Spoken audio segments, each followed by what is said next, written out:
Welcome to the Bywords Show. I'm your host, Hannah Hughes. Bywords is all about equipping women for purposeful living by starting conversations, celebrating stories, and inspiring faith. In a world that applauds the hustle, I'm here to help you break free from the lies and come back to what really matters. It's time to get real, get rooted in truth, and come alive in relationship with Jesus so you can show up to each day with intention and confidence no matter where you're at in your story. Here we believe that embracing our stories brings hope, healing, and purpose to the process, and sharing our stories helps others do the same. Whether you're looking for a midweek faith refresh, practical tools for pursuing your dreams, or just need some good old-fashioned girl talk, you're in the right place. Grab your latte and let's dive in.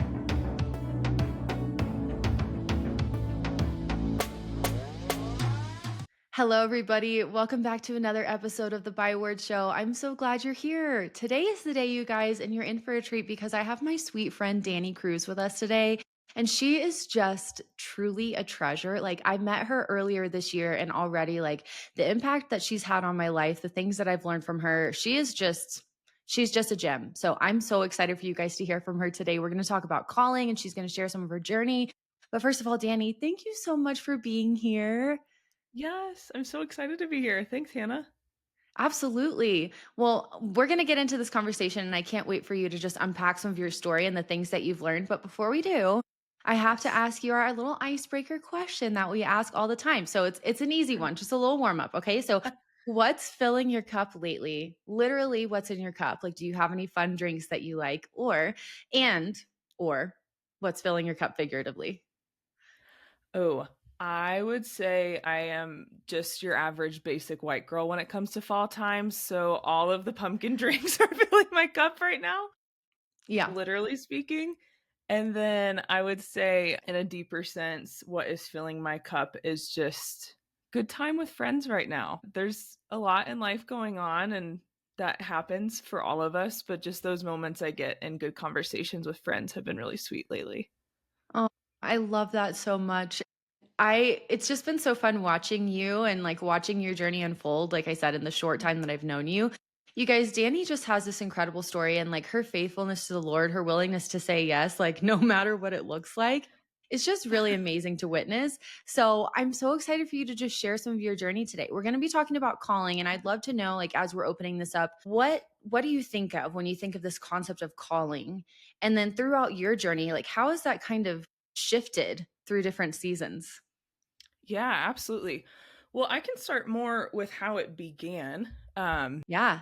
and kind of come to what I would define it as now. But I feel like when I first started actually following Jesus, I was a senior in high school, and calling was so wrapped up in who I was, what I was supposed to be doing, what are my specific giftings, personality traits that will make for a really great calling, essentially. And I think a lot of that was influenced by my newness to following Jesus and culture, because our Western culture asks the question all the time, what do you want to do? What do you do? Right. Tell me more about your job, right? And so that's really where it began. And I think for a lot of us, it does begin there. But over time, the Lord has really shifted that thought of calling. And I loved even just thinking about that in preparation for our conversation today, and thinking that actually our calling may have much more to do not with the question of what am I going to do or what was I made to do, but who was I made to be? Mm. And that will be much more informative to answering the question of calling, especially when we're considering how that question is informed by our faith in Jesus. And so I Yeah. feel now calling is much more comprehensive than how I used to consider it. Because, yes, does it still have pieces to do with how I'm spending my time or what I'm doing professionally? Absolutely. But it also asks the question about who am I as a disciple of Jesus?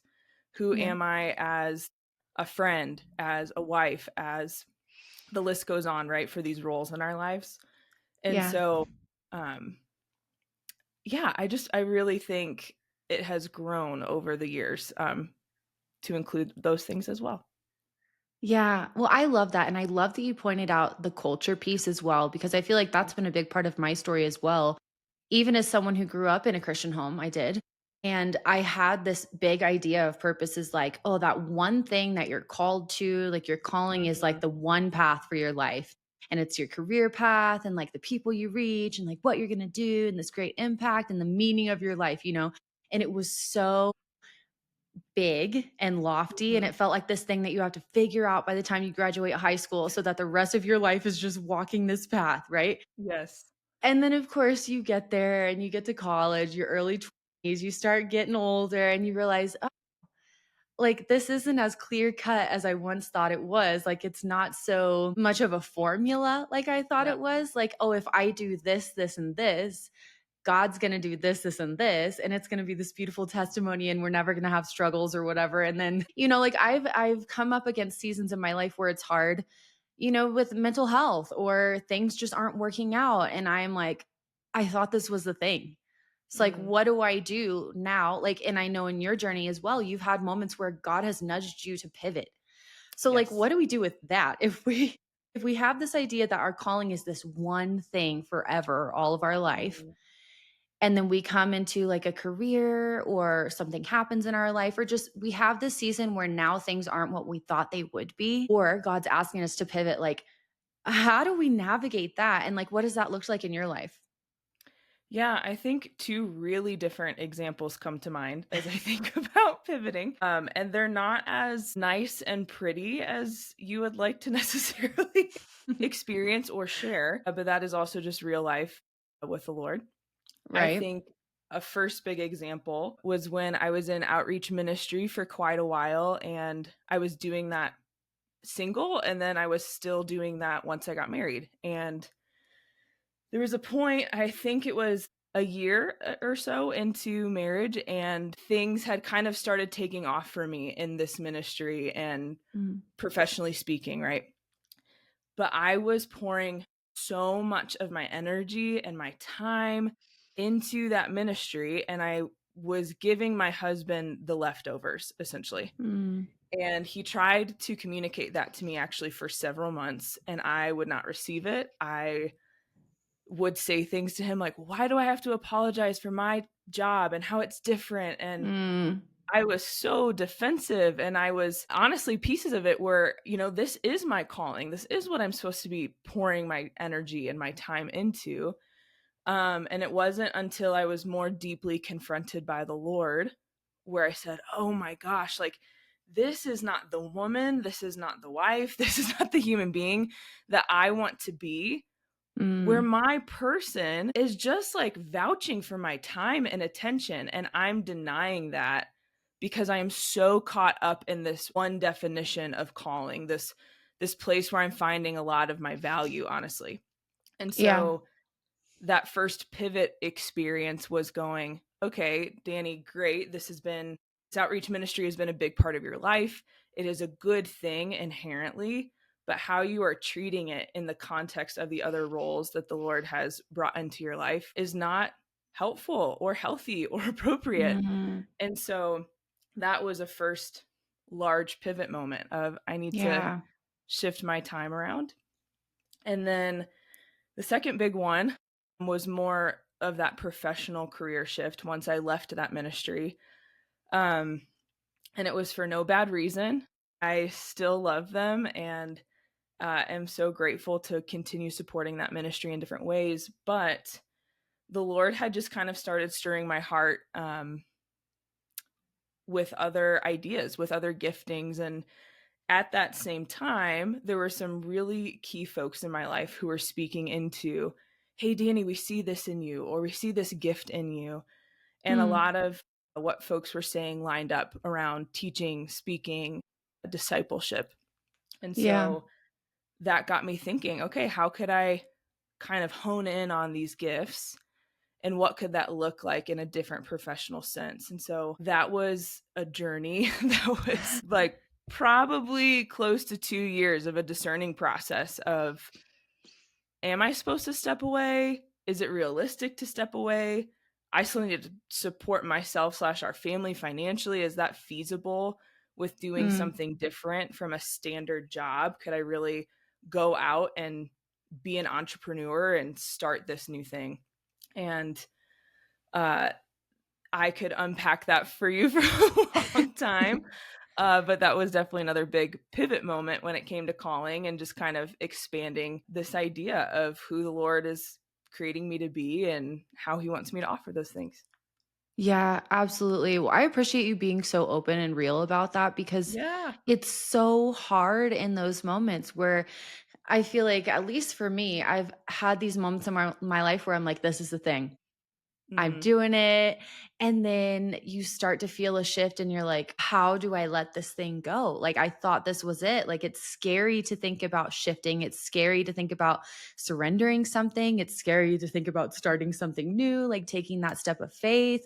Like, as you were processing through that, what are some of the ways that you sought the Lord for wisdom and like timing or whether it was the right move? Like if someone's listening, they're like, I feel that there's this shift or transition going on, but I have no idea where to even begin processing this. Like, what do I do with this? I thought this was the path, and now God's saying, go here. And like, is this real? Am I in my head? All of those things. What would you say? Yes. Well, if you are there, that is totally human and a real part of the process.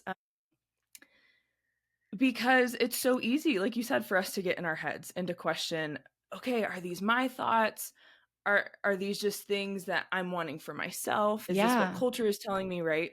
And I think the invitation is to seek the Lord in multiple ways. So, Mm. first and foremost, going to scripture, right? Like, if we are trying to understand a shift or pivot in the context of our faith, then we can find a lot of wisdom from the life of Jesus, from the Proverbs, from how we see different accounts of people all across scripture, figuring out how to follow Jesus. And if we see alignment there, that's a tall tale sign we're probably on the right track.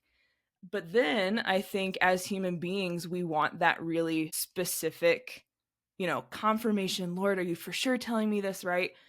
And I think some things that help in that are one, talking and having honest conversations with people who love Jesus and who deeply love us, and asking just the blunt question of, do you feel like I'm going down the right track right now? Do you think this shift is from the Lord? Can you speak into that in my life? And Yeah. then discerning those conversations with the Holy Spirit. And something I have been sitting with actually very, very recently too. Some gals and I are going through this Bible study called The Way of Wisdom. It's on the book of Proverbs. And these six incredible female Bible teachers got together and created this content. And they make a big distinction between knowledge and wisdom. Mm. And it's really convicting because they talk about how knowledge and our desperation for it is we want all the information so we can make the right choice that has Yeah. the best outcome. Yeah. And in context of our faith, that can be very honorable in a sense because we want to honor the Lord and our families and our people and our jobs and our calling, right? Yeah. But then they talk about how wisdom is using our limited knowledge, is trusting the Lord and moving forward with the wisdom and discernment that He gives us, regardless of that outcome. And it's actually putting our faith in who He is and how He's leading us versus Mm. I need all the information so I can make the perfect choice. And That's so good. yeah, if they were here, they might word that a little differently, but that's my, boiled down version. But I think too, that's really important for us to consider as we make these big pivots, as we think about calling, because it can be so easy to get stuck going, I don't have enough information. How could I ever make the right choice? Yeah. But that's where we get to find freedom because we are limited. We aren't God. We will never have all the information to make the perfect choice. But Mm. he does give us his wisdom and discernment as we seek him, as we seek others in these conversations. Oh, that's so good. It's crazy you say that because I was just talking to a friend about this yesterday, and she was sharing something similar about a Oh, study that cool. they're going through at their church. And she was talking about how we want, like, we pray for wisdom and we ask God, like, oh, show me what to do, show me what to do, give me discernment, give me wisdom. And she said something similar, but it was really convicting to me because she was like, so many times when we're praying for wisdom, what we really want is clarity. Like, we want Mhm. a clear yes, a clear no. and we stay still until we get that. And Mhm. sometimes we stay stuck there because we want it written in the sky. We want someone to be Yes. like, I have a word from the Lord for you. And that does happen. But I think if we stay stuck there, like it really eliminates the faith aspect of this, like Mhm. waiting to move until we have the clear yes or the clear no. Like, there's a absolutely a time and place when God brings clarity to a situation. I believe that Yes. wholeheartedly. But there's also this piece of like moving in faith, like when we feel the nudge from the spirit, not just like acting, like right away, just willy nilly, like, okay, everything's changing, today. There's wisdom that needs to be added to that. But also, I'm saying this because I am the kind of person that tends to sit there and think through, like, oh, well, here's all the reasons it wouldn't work, all the steps I would have to take to do this. And I'm not going to do it until this, and this is in place, and finances, and kids' ages, and timelines. And when I'm at this point, maybe it would work. And then I get too scared and I just paralyze myself because I've thought Mhm. of all these reasons why I shouldn't move forward or I shouldn't like follow this prompting. And then I'm Yeah. stuck and the cycle starts all over again. You know what I mean? And so, does that make sense? I feel like there's this sweet spot between like, God said it, I'm immediately doing it. Like, yes, we need to have wisdom as we are, especially if we have husband, kids, other people involved in the Mhm. decisions we're making. Like, we don't want to just move without wisdom, but Yes. also we don't want to just sit there and not move until we have the 5-year plan laid out, right? Because then we'll never Yes. move. There has to be this sweet spot in the middle where faith meets trust, or sorry, wisdom meets the faith aspect. And then we're able to move forward and really like partner with the Lord in that. Does that make sense? I don't know. I feel like I went on a tangent Yes. there, but like that's really what comes to mind for me because I really get stuck sometimes thinking of all the reasons like, I can't do this. I'm not qualified. This would Mm. never work.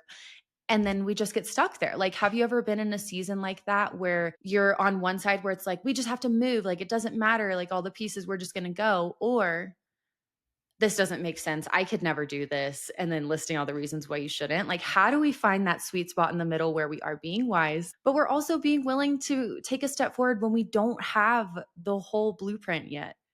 Yes. Oh gosh, I love this conversation. What comes to mind is last year when I had last spring left that outreach ministry, kind of started my own gig. I was so sure because of that, multiple year discerning process of, okay, this is the next step. This is where the Lord is leading me. And so that felt really good to make a decision, move forward. We're doing the dang thing. Hmm. And then I made $0. I made negative dollars for many months. And I kept trying new things and I was trying to be strategic and get coaching and do it right in the Yes. business entrepreneurial, ministry sense. And it felt as though nothing was working.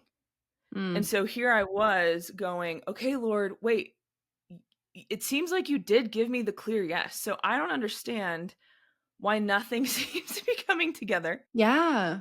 And in the moment, I was, oh my gosh, I was frustrated. I was confused. And I, in that unknown space, really, really did get to a point where I was starting to pause a lot and go, Mm. do you want me to keep moving forward? Should I keep taking action? Because it seems like none of these things are getting traction. And Yeah. it was really getting to the end of myself, Mm. and believing that God is who he says he is, that allowed me to take that next step forward in wisdom without all the details. So what do I mean practically by that? It was end of November, early December of 2024. Again, $0, negative dollars. The Lord is sustaining us somehow in the miraculous way that he does. We had a very, very hard year personally. I had no more ideas for my business. And I was just coming before the Lord often going, okay, whatever you want, dude. At this point, I don't know what to do anymore. And it was reaching that point where this idea of the table came up. Mm. Creating a space that was for women entrepreneurs that love Jesus, who want to better incorporate their faith into creating business. Yeah. And LOL, never thought I would be in that kind of space. Never thought I would be an entrepreneur. Um, Again, being at the end of myself, I said, okay, Lord, if you want this to work, if this is your idea, I'm all in. And let me tell you, reaching that point is then what created or I guess allowed the space for all those doors to start opening. Wow. Every woman I talked to initially about just the idea were super excited about it. A crazy space opened for the venue.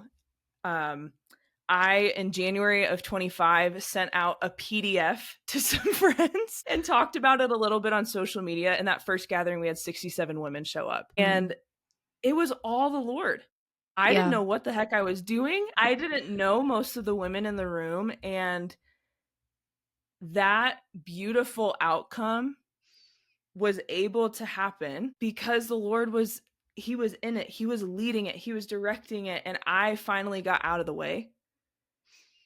But it was me thinking I had to be so involved and so a part of all of these business ideas and all of these Mm. ministry ideas to move forward in wisdom, to move forward in strategy. But it was actually when I got out of the way, let Him lead, that then things started happening. That's amazing. It's so crazy Yeah. hearing you talk about that because I've been to the table. I've been to this event. I've been to these things that you put on. And to me, on the outside, it's like, this is so beautiful. Like, God is so in this. How cool that you just had an idea and you did it. And it's so easy, I think, for people like for us to scroll social media and see these women putting on events or walking in Mm-hmm. their quote calling. And it's like, it looks so easy for them. Of course they can do that. All the pieces are lining up. And we don't really often talk about that leading up to it point, that dying to self, the getting out of the way and letting him lead. And I think there's that pivotal moment. Like, yes, we have pivots in our story where we shift our path, but there's also a Mm-hmm. pivot that happens in our heart and our spirit where we finally come to the end of ourselves. And kind of like you said at the beginning, it's so not about my ability, my strengths, my talents, my gifts, my plan. God uses that, but it's really all about who he is. And when we stay in the process with him and come to the end of ourselves and finally realize like you were good all along, like you were going to do Mm-hmm. this whether or not I was good enough or I had all the strategy anyway. It's like I don't know, I feel like sometimes the process we don't see, like the getting to the calling piece, is where so much of that foundational work happens. And I'm saying that Yeah. because I'm in a season right now where I'm like dreaming of these things and I feel like, Lord, I feel like you're calling me to these things, but I'm in the stage now where I'm like, I'm not seeing it. Like the math isn't mathing, the things aren't happening. Like I feel like a crazy person. Do other people think that I'm crazy for doing these things? You know, I'm in that stage and I feel like so many of the women I talk to and probably you as well are in that space where it's like I'm trying to trust the Lord and let him lead, but it looks like nothing's happening. Like we got crickets happening out here. So, Mm-hmm. can you speak to that point as you're coming to the end of the end of yourself, and then when God finally just opens the doors, like that pivotal moment of like it would be so much easier to give up, but just hanging on a little bit longer.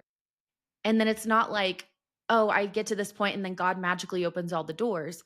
But like, can you talk about the spirit shift of like from depending on Mm-hmm. yourself and what you're capable of and your strength and your abilities to actually getting to that place where you can honestly get out of the way and let God lead, like regardless of the outcome? What does that shift look like? Or what did it look like for you? Yeah, I love how you even use the language of that spirit shift Mm, because even though the table started running, these women were showing up, I was still making negative dollars. So mm, it didn't change everything. It didn't uh practically make everything easy and light and simple. yeah. And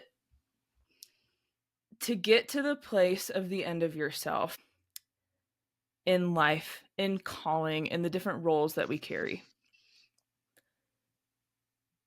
I mean, honestly, it's in ways it feels like coming back to the gospel again for the first time. Mm, Of however old you were when you first chose Jesus and realized gosh, I can't save myself. I was not created to do this life by myself. I was not Yeah. created to live this life for myself. Right. And we find such freedom in that when we first choose Jesus.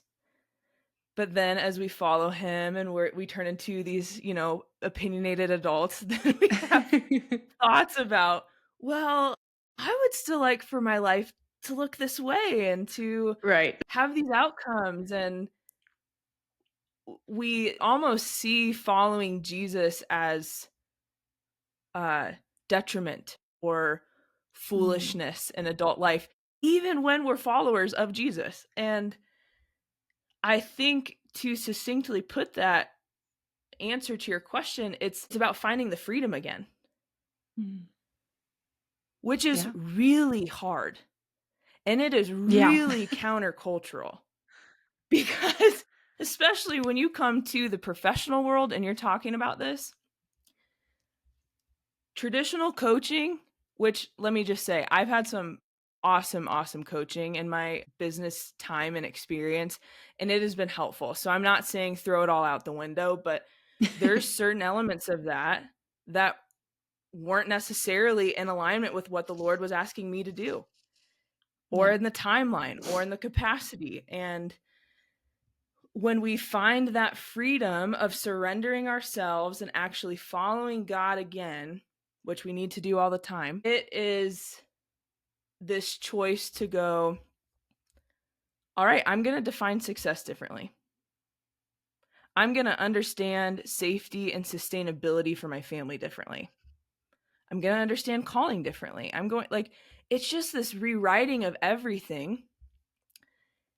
And that's intimidating.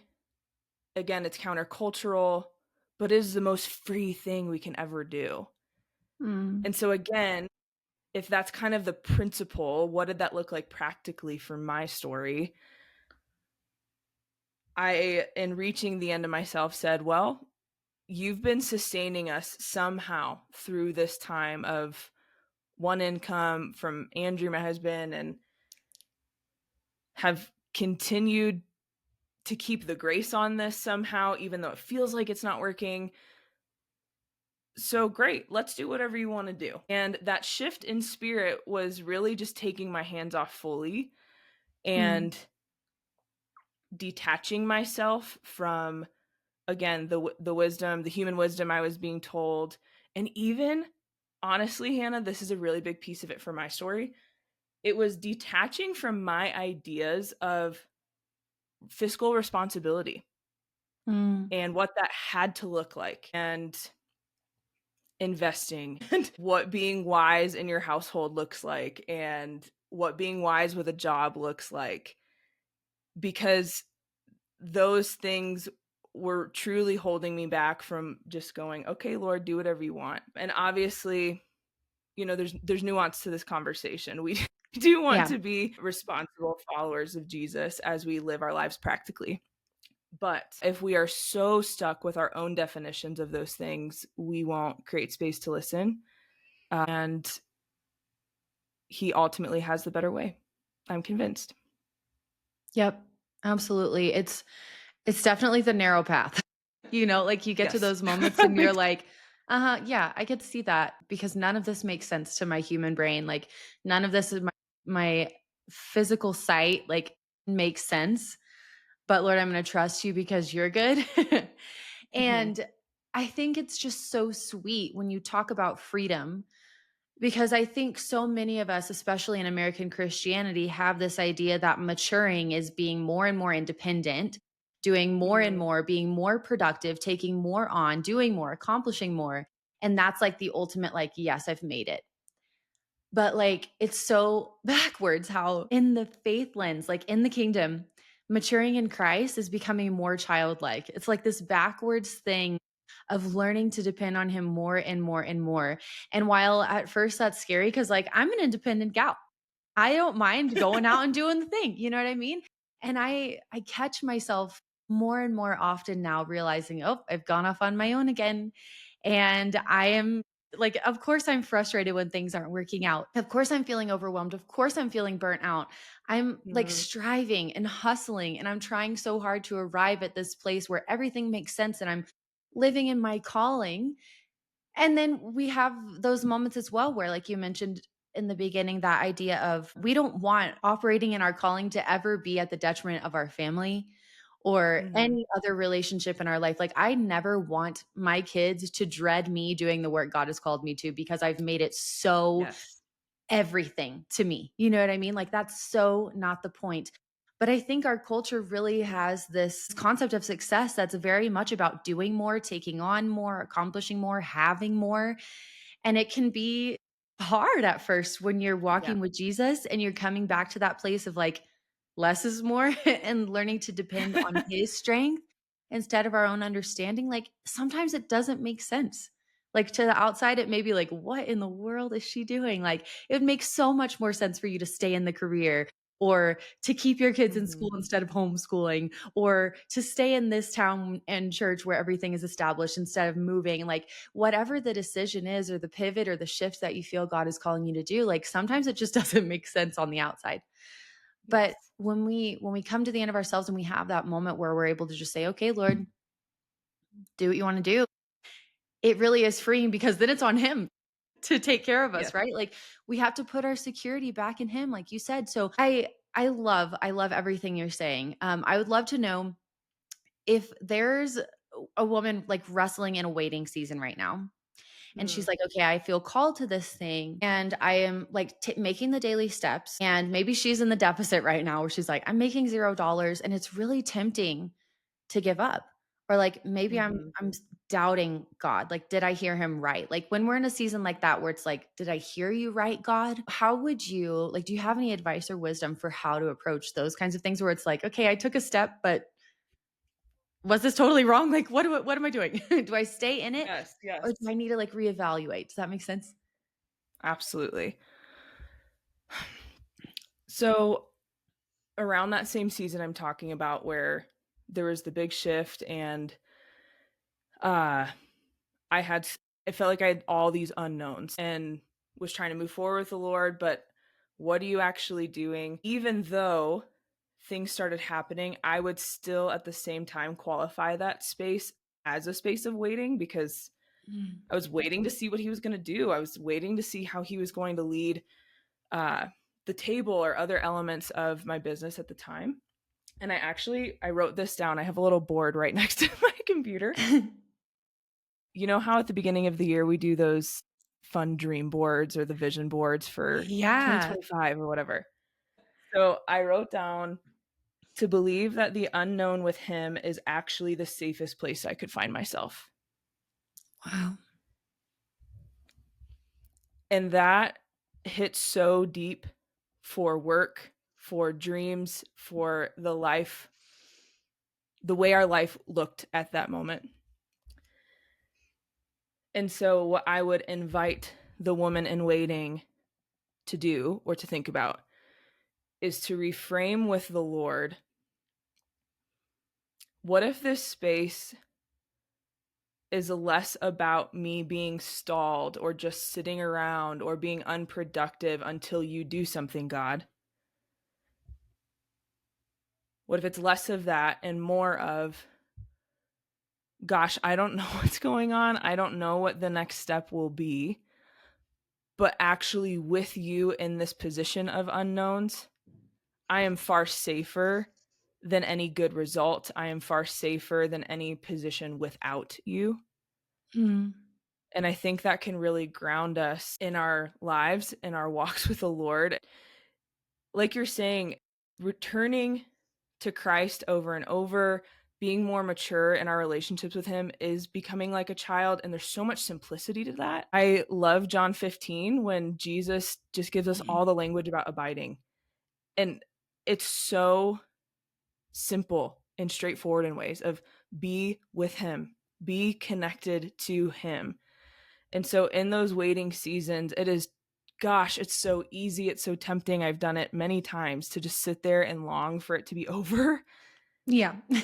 But again, the invitation is to reframe to the simplicity of man, in this space, I get to be with you. And that's one of the best spaces I could be in.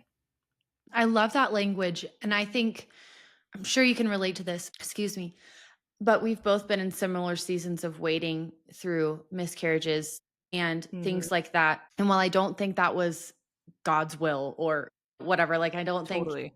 those things, but like in those kinds of waiting seasons where it's like, what do I do with this? This is so opposite of what Hmm. I expected. I'm angry. This doesn't make sense. I'm confused. God, where are you? Yeah. Like in those waiting seasons, I mean, whether it's like that for you or something completely different, I look back on those seasons and definitely wouldn't want to go through it again. But I remember at the end of it, it got me to a point where I was at the end of myself and able to be more honest with God than I ever had Hmm. been. Because I think sometimes when we're just, rolling along and we've got things going, or we're so busy, like our schedules are so full, we don't have a moment to pause and really get real about what's going on in our hearts. I think waiting seasons, for me personally, have really been opportunities to examine what's going on beneath the Yeah. surface. Like for me, my waiting seasons really reveal something about the condition of my heart, like my attitude towards waiting and whether or not I'm willing to sit there with the Lord and trust or try to resist it and rush forward and keep hustling and striving and just wearing myself out to make the result happen. Like for me, those waiting seasons, if we allow them to, have become such a gift because it allows us to just pause and take all the stuff to the Lord and say, like, I'm confused, I'm angry, I'm hurt, I'm longing, like, I'm trying, God, I'm tired. Like, what do you want me to Yes. do? Like, I don't understand. And He is so faithful to show up. And I think, like, at least for me in my waiting seasons, I have been reminded of His character in a way that I haven't been in any other season. And it actually makes the getting there piece so much more beautiful because then you realize, oh, it wasn't about getting to the point of arrival. It was about learning to be with him in the journey. Like that's the beautiful piece of it. Like that's the real Hmm. calling, right? Like I think more than anything, we think we're called to a thing to accomplish in our lives, but really we're called to this person of Jesus. And it doesn't matter how much we're Hmm. accomplishing, how productive we're able to be. Like if we're walking with him, if we're abiding with him, it doesn't matter what season we're in or what part of the story. Like all of it has purpose, I guess, is what I'm trying to say. And so I'm someone Yes. who tends to fight the waiting, but I just love what you're saying. Like it really reframes this opportunity that we have to come back to the Lord. Like I think all of it, these things that we are so tempted to resist because we think that they are counterproductive or like, oh, the waiting is getting in the way of me actually showing up and doing these things I'm called to do, are Hmm. actually, God can use that to heal us, to prepare us, to speak to us, to just be with us. And yeah, it just shifts the whole perspective on everything. So that's my 2 Hmm. cents. But I would love to know I would love to know before we go because I know there's so much to this and I feel like we could just keep unpacking this like such a timely conversation. I feel like I've talked to so many women who are in similar seasons and are like, I don't know, I'm trying to follow the Lord, but this is not making sense. So if Hmm. there's a woman right now who feels like she's either missed her calling or she's like, I don't even know like what my path is, like how do I find it? Like how do I seek the Lord for next steps? What would you want her to know? I feel like the blunt answer that came to mind for the gal who thinks she has totally missed her calling is like, oh hell no. Like absolutely not. Um, because like you're saying and how this conversation just keeps unfolding, so much of this has to do with knowing the heart of God and becoming more like him. And so, if that is our constant gospel invitation, we are constantly invited back over and over again into our calling. So, if you Mm, think you have missed it, you have absolutely not, because there is always another opportunity every day that we wake up to step into that and engage it with yes. the Lord. So, first and foremost, let's begin there. I love it. And then, as we're in that maybe that headspace or a similar headspace, like you're saying, of okay, I'm trying to figure it out and I'm feeling stuck maybe. What do I do next? Again, I think a great place to begin is well, how do you define calling? Because if you're defining it as what job am I supposed to do for the rest of my life, that might not be the right question to be sitting with the Lord in. Or if you're thinking about what kind of mom am I supposed to be, and that's your full thought around calling. Again, these are good questions. They're not inherently wrong, but they just might not be the full question, or I hesitate to say like the right question, but just we want to make sure we're thinking about calling holistically when it comes to our faith in Jesus. So yes, considering profession, considering roles of motherhood, friendship, marriage, but also going, okay, Lord, you're ultimately, for the rest of my life, refining me to become more like you. Yes. What do I need to lay before the cross? What do I need to take the blinders off of in my life that I have not dealt with or that I have avoided dealing with? Because I loved what you had just said too about seasons of waiting. I mean, I would honestly say that so much of this professional shift journey for me for the last several years has been the Lord teaching me so much about himself and myself and trying to get past all my junk and crap and to become more like him, more than, hey, let's build this really great thing. Right. And so maybe for you, maybe for the gal questioning, that's actually what it could be more about too, is you're so caught up in this question of calling. What do I do? What is that life supposed to look like? But really the Lord's trying to get to the heart of that and go, but here's who I created you to be. And here's how I want you to move towards that with me. And so I would just encourage you to just keep seeking him, keep asking questions, and don't stop. That's so good, Dani. Thank you so much for sharing your story. I'm so grateful for your honesty and transparency about like real time walking in faith, letting God lead you and trusting him in the middle of the process. Like I just admire your faith. It's so beautiful to witness, and you've just been such a light in my life. So I know this conversation is going to encourage everyone who hears it. But before we go, where can everyone go to connect with you from here? Tell them about all the stuff you've got going on. Yes. So I apologize. I feel like a lot of my language was a little more vague today, but I have a nonprofit called Live Holy, Walk Boldly, where the mission is really just to equip folks to live out their faith in Jesus in every realm and every context of their lives. And so I have some written and online resources for that. I have some opportunities locally in Colorado Springs. If you're a Colorado Springs gal, the table is located here. So if you're a women entrepreneur, we would love to see you there each month. But then I've been toying around with some different retreats and opportunities for women in leadership. And so if you're interested in any of those things, you can check out my website at danicrews.com. It's CREWS. But yeah, would love to connect with you there, or on social media is always great too. Absolutely. You guys know I'll link everything for you because you need Dani in your life. I just adore you, Dani. Thank you so much for being here with us today. I'm so grateful for you. Yes, thank you so much, Hannah. Thank you so much for taking time out of your day to tune in to another episode of the Byword Show. I love having you here, and your support truly means the world to me. If you enjoyed this episode, would you leave a quick review? It really helps our community grow and reach more women. If you want more, you can shop my books, Waking Up, Living Open, and Love Is on Amazon, and be sure to sign up for my email list so you always get the latest news. I can't wait to chat again soon, but in the meantime, be sure to come hang out with me on social media, and remember, I'm cheering you on.